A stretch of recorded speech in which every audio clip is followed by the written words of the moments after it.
नमस्कार दोस्तों, आप सभी का स्वागत है एक बार फिर से मेडिकल नॉलेज में। दोस्तों, आज के वीडियो में हम बात करने वाले हैं पीलिया यानी जॉन्डिस के बारे में, जिससे आप भली भांति जानते होंगे। इसमें आपको मुख्य लक्षण दिखाई देते हैं कि आंख आपकी पूरी पीली पीली हो जाती है, पूरी त्वचा, चाहे वो हाथ हो पैर हो, पूरा शरीर ही पीला होने जैसा दिखाई देता है, पूरा पीलापन हो जाता है। इसके साथ ही पेशाब का रंग भी गहरा पीला हो जाता है, आपको बहुत ज़्यादा थकान जैसी लगती है। तो आज के वीडियो में हम इसे बारीकी से समझेंगे कि आखिर पीलिया क्यों हो जाता है, इसके क्या कारण होते हैं, इसके क्या लक्षण होते हैं, इसमें कौन से टेस्ट करवाए जाते हैं डॉक्टर के द्वारा, क्या इलाज किया जाता है। और इसके साथ ही हम इस वीडियो में जानने का प्रयास करेंगे कि हम घर पे क्या कुछ देसी नुस्खा कर सकते हैं इसको ठीक करने के लिए, पीलिया में क्या भोजन करना चाहिए और पीलिया में क्या नहीं खाना चाहिए। इन सारी चीज़ों को हम इस वीडियो के माध्यम से समझेंगे। तो आइए सबसे पहले हम ये समझते हैं कि पीलिया क्यों होता है। तो इसके मुख्य कारण की बात करें दोस्तों, तो इसमें आप सबसे पहले तो ध्यान रखिएगा कि गंदे खान पान के वजह से पीलिया हो जाता है, गंदे पानी के सेवन के वजह से पीलिया हो जाता है, या कुछ लोग जो शराब का अधिक सेवन करते हैं जिसके वजह से लीवर डैमेज हो जाता है और उसके वजह से भी पीलिया होने के चांसेस रहते हैं। ज़्यादातर केस में तो देखा जाता है कि पानी जो होता है वो गंदा होता है या फ्रेश वाटर आप नहीं यूज करते हैं, जिसके वजह से पीलिया होने के चांसेस रहते हैं। इसके अलावा आज के मॉडर्न युग में आप देखते होंगे कि बहुत ज़्यादा जंक फूड या फास्ट फूड का सेवन हो रहा है, जिसके वजह से भी पीलिया होने के चांसेस रहते हैं, जो एक ही बहुत ही खतरनाक बीमारी है। अब इसके कुछ मुख्य लक्षण की बात कर लेते हैं कि जिसको पीलिया हो जाता है, जो पेशेंट को, उसको क्या क्या लक्षण दिखाई देते हैं। तो नॉर्मली जैसा कि आप सभी जानते होंगे कि आँख पीला हो जाता है, पूरा शरीर पीला दिखाई देने लगता है, स्किन की जो त्वचा होती है वह पीली हो जाती है। इसके अलावा पेशाब का रंग जो है वह गहरा पीला उतरने लगता है। इसके साथ ही शरीर में बहुत ज़्यादा थकान या कमजोरी रहती है, उसको चलने फिरने की भी ताकत शरीर में नहीं मिल पाती है। इसके अलावा बहुत अधिक उल्टी होने लगती है या जी मचलने लगता है, जिसे नोजिया या वोमिटिंग भी आप कह सकते हैं। इसके अलावा पेट में दर्द रहता है, कुछ इस साइड आप देखते होंगे कि दर्द रहता है। इसके अलावा फीवर भी रहता है पेशेंट को। बहुत सारे पेशेंट को फीवर नहीं भी रहता है, लेकिन माइल्ड फीवर होता है। आप उसे चेक करेंगे तो 98.8 या 99 इतना आपको फीवर शो करेगा, हल्का फुल्का फीवर आपको हमेशा शो करेगा। तो ये सारा लक्षण जॉन्डिस वाले पेशेंट में दिखाई देते हैं। अब हम बात कर लेते हैं कि जब हम डॉक्टर के पास जाते हैं तो डॉक्टर तो वैसे पेशेंट को देखकर ही समझ जाते हैं कि इसे पीलिया हुआ है, लेकिन किस टाइप का जॉन्डिस है, या नॉर्मल जॉन्डिस है या हेपेटाइटिस ए, बी या सी हो गया है, इन सभी चीज़ों को आइडेंटिफाई करने के लिए कुछ इन्वेस्टिगेशन रिपोर्ट डॉक्टर द्वारा कराए जाते हैं, जिसमें आप देखते होंगे नॉर्मली सीरम बिलीरुबिन और एसजीपीटी नॉर्मली गांव के एरिया में कराए जाते हैं। लेकिन जब आप बड़े अस्पताल में जाते हैं तो वहां आपके पूरे लीवर प्रोफाइल और किडनी प्रोफाइल के साथ साथ सीबीसी भी कराया जाता है, जिसमें आपका मुख्यतः सीरम बिलीरुबिन, सीरम प्रोटीन, जिसके अंदर एल्बुमिन वगैरह चेक किया जाता है कि पेशेंट का पेशाब के थ्रू कितना एल्बुमिन वगैरह जा रहा है, कितना प्रोटीन लॉस हो रहा है। इन सभी चीज़ों को बारीकी से देखा जाता है।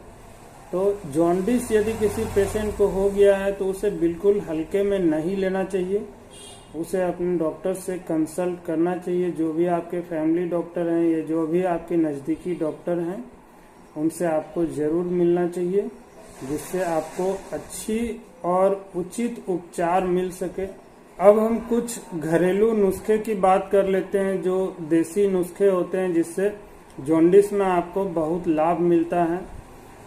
तो जॉन्डिस वाले पेशेंट जो होते हैं वो गिलोय का रस 30 ml सुबह खाली पेट सेवन कर सकते हैं। इसके अलावे गन्ने का रस, जिसे आप सभी लोग जानते होंगे और आप सभी को पसंद भी होगा गन्ने का रस, तो गन्ने का रस जो है सो आप हर दिन 2 से 3 ग्लास यूज कर सकते हैं, या गन्ने को आप डायरेक्ट भी इस्तेमाल कर सकते हैं। लेकिन हाँ, इसमें ध्यान रखने वाली यह बात है कि इसमें आप किसी तरह का कोई बर्फ या मिलावट नहीं करेंगे। जो नॉर्मली गन्ने का शुद्ध रस होता है उसी का इस्तेमाल करेंगे। यह हमारे लीवर के लिए जो है एक अमृत के समान माना जाता है।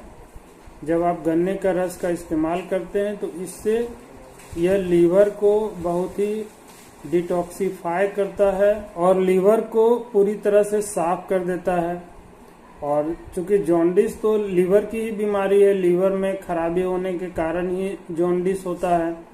तो जब लीवर आपका साफ हो जाता है तो जॉन्डिस आपका धीरे धीरे ठीक होने लगता है। इसके अलावे गन्ने का रस का इस्तेमाल से आपको एनर्जी भी मिलती है।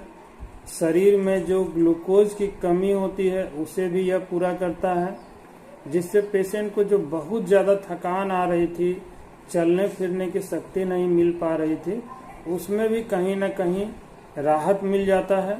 साथ ही आपको पर्याप्त मात्रा में एनर्जी के रूप में ग्लूकोज मिलता है।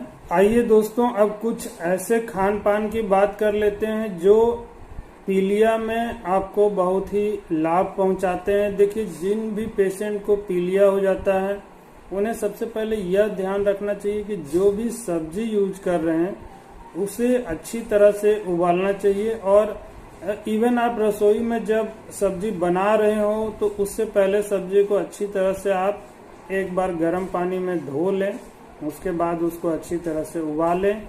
और उबला हुआ ही सब्जी वो जो पेशेंट होता है उनको सेवन करना चाहिए। उसमें बहुत ज़्यादा तेल, मिर्च, मसाला वगैरह यूज नहीं करना चाहिए, इससे आपको और अधिक नुकसान हो सकता है। इसके साथ ही मूंग के दाल का सेवन कर सकते हैं। मूंग की दाल की खिचड़ी बना करके आप खा सकते हैं, इससे आपको बहुत ही लाभ मिलता है। इसके अलावा फल के रूप में आप पपीता, नारियल पानी, मौसमी, नारंगी इत्यादि का सेवन कर सकते हैं। और यहाँ एक चीज़ और ध्यान रखेंगे कि पेशेंट को दिन भर में जितना भी पानी की ज़रूरत है, जो रिक्वायरमेंट है, उसे उबाल कर ही पीना है। क्या नहीं खाना चाहिए? जी हाँ दोस्तों, इसमें ये भी आपको बहुत ध्यान रखना पड़ता है कि क्या नहीं खाना चाहिए। तो सबसे पहले इसमें मसालेदार जितने भी सामान हैं, जो भी सामग्री आप बाहर से लेके आते हैं, जो फास्ट फूड होता है, जंक फूड होता है, जो होटल में आप खाते हैं, इन सारी चीज़ों को आप अवॉइड करेंगे। आपको जो भी खाने की इच्छा हो उसे आप घर पर ही अच्छे तरीके से बनाएंगे। इसके अलावा आपको, यदि कोई ऐसा पेशेंट है जो पहले अल्कोहल यानी शराब का सेवन करते थे, तो उन्हें शराब बिल्कुल ही बंद करना होगा, क्योंकि शराब का सेवन करने से भी ये एक ट्रिगर होता है, जो कि आप देखते होंगे कि अल्कोहलिक पेशेंट में जॉन्डिस बार बार होने के चांसेस रहते हैं, तो उसे भी आपको बंद कर देना चाहिए। और इसके साथ ही जो चाय और कॉफ़ी, ये भी दो ऐसे चीज़ होते हैं जिन्हें लोग बहुत ज़्यादा कंज्यूम करते हैं। तो इसमें कैफीन होता है, तो इसे भी आप काफ़ी हद तक कम करने का प्रयास करेंगे, बिल्कुल एक आध बार ही यूज करेंगे। साथ ही दोस्तों, वीडियो के अंत में मैं एक इसमें सुझाव भी देना चाहूँगा आप सभी को कि यदि किसी पेशेंट को जॉन्डिस हो गया है तो वो रेस्ट करेंगे। इसमें रेस्ट करना जो बहुत ही लाभदायक होता है पेशेंट के लिए, आपको बिल्कुल रेस्ट करना चाहिए, बाहर के खान पान से बचना चाहिए, और इस तरह से धीरे धीरे आपका जॉन्डिस क्योर हो जाता है। दोस्तों आज की वीडियो में बस इतना ही। उम्मीद है आप सभी को वीडियो अच्छी लगी होगी, तो प्लीज आप वीडियो को एक लाइक कर दीजिएगा और अपने दोस्तों में भी शेयर कीजिएगा। इससे हमें बहुत मोटिवेशन मिलता है और भी जानकारी आपके समक्ष लाने का प्रयास करेंगे, मेडिकल से रिलेटेड, हेल्थ से रिलेटेड। आप सभी का बहुत बहुत धन्यवाद।